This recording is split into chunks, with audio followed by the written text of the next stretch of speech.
Kasi may karapatan ako dun. Pero tandaan mo to, mahal kita. Ako ba? Meron ba dyan? Kahit konti? Meron ka dito, kuya. Oo, sige. Isa na kayo sa pangarap ko. Sige! Kaya nga! Pause ka ba? Ako naman! O sige, nakikinig ako. Sabihin mo. Tapos na ako. Nung una kitang nakita, kuya, nung nalaman ko na buhay yung patay natin at nalaman ko may kapatid pa ako, akala ko, mas lalo kong dinalingan dito sa loob. Kasi kasama na kayo sa pangarap ko. Na hindi ko lang matanggap.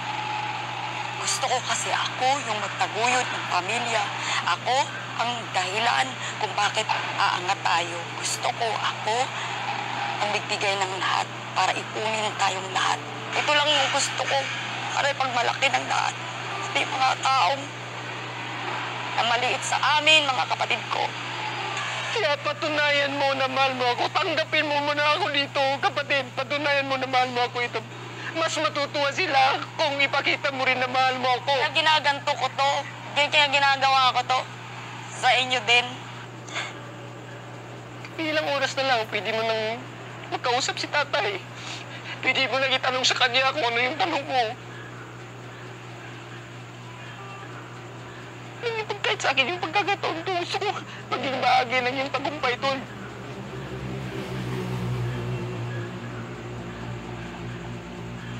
Sige na po. Yan ang tulungan kita, tol. Hindi mo naman ako kaaway dito eh. Yung natin pahirapan ng isa't isa. Please. Sige na, tol.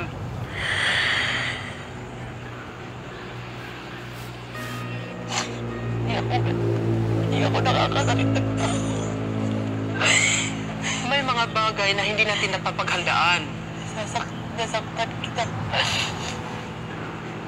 Diyos, tol. Alam ko kasi, bigla ka eh, nabigla ka. Hindi mo alam kung paano ako dalhin. Kasi sanay na ako. Oo nga, sanay ka sa buhay mag-isa. Pero sa sitwasyon natin eh, kailangan mo tanggapin yung katotohanan na may kapamilya ka. May pamilya ka.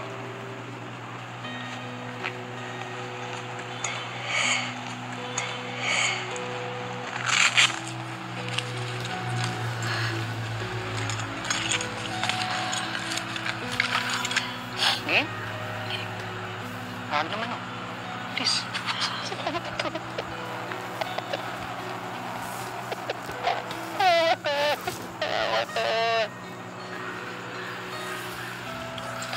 Sorry. No. Thank you. Hindi ako ganito. Alam ko. Sabi ko nga sa'yo, walang perfectong reaksyon sa mga bagay na... Hindi ako ganito. Alam ko, tol, mabuting tao ka. Mahal kita, tol. Tandaan mo. Ayon sa resident psychologist ni Kuya na si Doc Randy, pareho ang hangarin ng magkapatid pero magkaiba sila ng paraan para makuha ito. Si Ape, ano yung nasa mind niya, talagang doon siya mag-stick.